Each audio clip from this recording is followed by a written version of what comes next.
Hello, आप सबका मेरे चैनल स्पीडिंग ला ज्ञान में स्वागत और अभिनंदन है। मैं आज आपको एविडेंस एक्ट की इम्पोर्टेंट प्रॉब्लम जो कि यूपी एपीओ 1996 में पूछी गई थी पूछ रही। अगर आपको इसका उत्तर पता है तो इनबॉक्स में जाकर टाइप करिए, और नहीं पता है तो मेरी पूरी वीडियो वॉच कर लीजिए।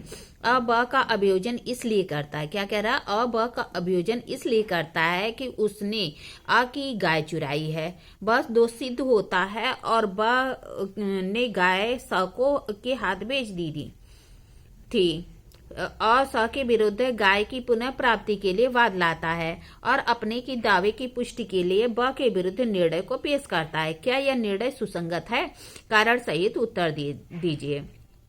क्या कह रहा है, ब का अभियोजन इसलिए करता है कि उसने अ की गाय चुराई है। ब दोष सिद्ध होता है और ब ने गाय को स के हाथ बेच दी थी। अ स के विरुद्ध भी गाय की पुनः प्राप्ति के लिए वाद लाता है और अपने दावे की पुष्टि के लिए ब के विरुद्ध निर्णय को पेश करता है। क्या यह निर्णय सुसंगत है? कारण सहित उत्तर बताना है। आइए देखिए प्रॉब्लम का सॉल्यूशन क्या कह रहा है कि प्रस्तुत समस्या साक्ष्य विधि की धारा 43 के दृष्टांत ग पर आधारित है। एविडेंस एक्ट की 43 जो सेक्शन है उसके जो दृष्टांत ग है उस पर आधारित है। धारा 40 से 42 में वर्णित है कि कब पूर्ण निर्णय सुसंगत होता है। 40 से 42 क्या कहता है कि पूर्ण निर्णय कब सुसंगत होता है, तथा धारा 43 में भी उपबंधित है। क्या कह रहा है, 40 से लेके 42 में यह वर्णित है कि पूर्ण निर्णय कब सुसंगत था, और 43 में भी यही उपबंध किया गया है कि 40 से लेके 42 के अलावा पूर्ण निर्णय कब सुसंगत होता है। कि जो निर्णय 40, 41 और 42 में सुसंगत नहीं है वह किस में सुसंगत होता है, तो 43 में सुसंगत होता है। क्या कहता है धारा 43? धारा 43 के अनुसार कि अगर धारा 40, 41 और 42 में वर्णित निर्णय से भिन्न आदेश, निर्णय और डिग्रियां विसंगत हैं, जब तक कि वह निर्णय, आदेश और डिग्री का अस्तित्व विवादक न हो। क्या कह रहा है कि तब तक विसंगत होंगी जब तक कि उसका अस्तित्व, आदेश का, डिसीजन का या ऑर्डर का या डिग्री का जो अस्तित्व है वह जो है विवादक न हो, तब तक वह क्या होगी, विसंगत होगी, या इस अधिनियम के किसी अन्य उपबंध के अंतर्गत सुसंगत न हो। मतलब कह रहा है कि या तो वह जो उसका डिग्री, आदेश या निर्णय है उसका अस्तित्व विवादक होना चाहिए, या फिर किसी अन्य उपबंध के अंतर्गत सुसंगत होना चाहिए इस अधिनियम के। इस प्रकार पूर्ण निर्णय कब सुसंगत होते हैं, तो कहता है कि जबकि वे दूसरे वाद और विचारों को रोकते हों, जिसका प्रावधान किसमें किया गया है, एविडेंस एक्ट की धारा 40 में किया गया है। जबकि वह दूसरे वाद और विचारों को रोकता हो, इसका प्रावधान धारा 40 में है कि पूर्ण निर्णय सुसंगत होता है, धारा 40 में। और ऐसा ही प्रावधान सीपीसी की जो धारा 11 है उसमें किया गया है, सीआरपीसी की धारा 300 में किया गया है, और आर्टिकल 20 में भी इसके 20(2) में इसके संबंध में प्रावधान किया गया है कि पूर्ण निर्णय कब सुसंगत होते हैं। क्या कह रहा है, जबकि दूसरे वाद और विचारों को रोकता हो, धारा 40। जबकि वे निर्णय सर्वबंधी हो, क्या है, निर्णय क्या हो, सर्वबंधी हो। जैसे तो 4 चीजों के संबंध में बताया गया है कि सर्वबंधी निर्णय होते हैं, जैसे प्रोबोर्ड विषय, विवाह विषय, दिवालिया विषय, नवाधिकरण विषय से संबंधित होगा तो ऐसे निर्णय सर्वबंधी होते हैं और निश्चायक होते हैं। फिर तीसरा कहता है जबकि वह लोक प्रकृति के हो, धारा 42 में कहता है कि अगर कोई निर्णय, आदेश या डिग्री लोक प्रकृति का है तो वह भी सुसंगत होता है। फिर चौथा कहता है जबकि ऐसे निर्णय का अस्तित्व विवाद का विषय हो, जैसा कि 43 में कहता है कि अगर विवादक नहीं है तो विसंगत होगा।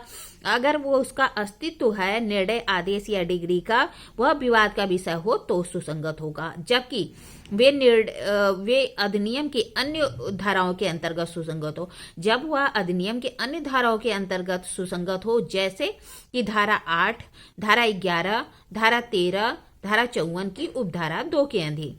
क्या कह रहा, 8, 11, 13 और 54 की उपधारा 2 के अंतर्गत सुसंगत हो। तो क्या कह रहा है कि कहाँ कहाँ सुसंगत होगा, जबकि वे दूसरे वाद और विचारों को रोकता होगा, धारा 40। जबकि वह निर्णय आदि जो है स्वरबंदी हो, धारा 41। जबकि वह लोक प्रकृति का हो, धारा 42। जबकि निर्णय का अस्तित्व विवाद का विषय हो, धारा 43। और जबकि इस अधिनियम की अन्य धाराओं के अंतर्गत सुसंगत हो, जैसे कि धारा 8, 11, 13 और 54 की उपधारा 2 आदि। फिर क्या कह रहा है, प्रस्तुत समस्या में अ ब का अभियोजन इसलिए करता है कि उसने अ की गाय चुराई है, ब को दोषी किया जाता है, क्या करता है कि गाय को स के हाथ बेच दी थी।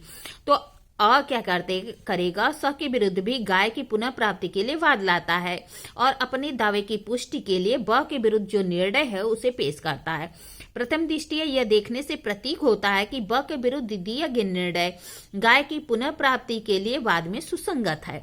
क्या कह रहा है कि अगर देखा जाए तो ब के विरुद्ध जो निर्णय दिया गया है वह गाय की पुनः प्राप्ति के लिए सुसंगत है, क्योंकि चोरी वाले मामले में यह साबित करना होगा कि अ ने ब की गाय चुराई और ब को दोषी हुई, किंतु पूर्व निर्णय मात्र 5 परिस्थितियों में ही सुसंगत होते हैं, जबकि 5 परिस्थितियों में नहीं आता तो विसंगत होते हैं। क्या कह रहा है कि पूर्ण निर्णय केवल 5 ही परिस्थितियों में सुसंगत होते हैं, अगर 5 परिस्थितियों में नहीं आते हैं तो वह सुसंगत नहीं होंगे। प्रस्तुत मामला चोरी वाला निर्णय गाय की प्राप्ति के वाद को नहीं रोकता। क्या कह रहा है कि प्रस्तुत मामले में चोरी वाला निर्णय गाय की प्राप्ति के वाद को नहीं रोकता, क्योंकि दोनों की प्रकृति अलग अलग है, अतः वह 40 के अंतर्गत नहीं आता। क्या कह रहा है कि ये जो निर्णय है ये वाद को नहीं रोकता, क्योंकि दोनों की प्रकृति अलग अलग है, इसलिए वह 40 के अंतर्गत नहीं आता। प्रथम ये जो मामला है यह स्वरबंधी निर्णय भी नहीं है, क्योंकि ये प्रोबोर्ड विषयक, विवाह विषयक, नवाधिकरण और दिवाला विषयक निर्णय नहीं है और न ही निर्णय में कोई विधिक हैसियत प्रदान की गई है, इसलिए चोरी की दोषसिद्धि का निर्णय धारा 41 के अंतर्गत भी नहीं आता। चोरी विषयक निर्णय धारा 42 के अंतर्गत भी नहीं आता, क्योंकि यह निर्णय जो है लोक प्रकृति का निर्णय न होकर व्यक्तिगत निर्णय है। क्या है कि ये जो निर्णय है ये लोक प्रकृति का नहीं है बल्कि व्यक्तिगत है, इसलिए 42 के तहत भी सुसंगत नहीं है। ठीक है, फिर कह रहा है इसके अंतर्गत गाय की प्राप्ति के लिए चोरी वाला निर्णय का अस्तित्व विवाद का विषय नहीं है और न ही निर्णय का साक्ष्य अधिनियम की किसी अन्य धाराओं के अंतर्गत सुसंगत है। मतलब कह रहा है कि ये जो चोरी का निर्णय है इसका अस्तित्व विवाद का विषय नहीं है और न ही किसी अन्य धारा के अंतर्गत सुसंगत है, जैसे कि 8 बताया था, 11, 13 और 54 2 आदि में जो है इसलिए अ स के विरुद्ध वाद में ख के विरुद्ध निर्णय को सुसंगत नहीं है। क्या कह रहा है, अ स के विरुद्ध वाद में जो ख के विरुद्ध दोषित हुई है उसका निर्णय सुसंगत नहीं है। अतः प्रस्तुत मामले में भ के विरुद्ध गाय की चोरी के लिए दोषसिद्धि का निर्णय अ स के विरुद्ध गाय की प्राप्ति के वाद में विसंगत है, क्योंकि यह निर्णय धारा 40 से लेकर 43 के उपबंधों के अंतर्गत नहीं आता है।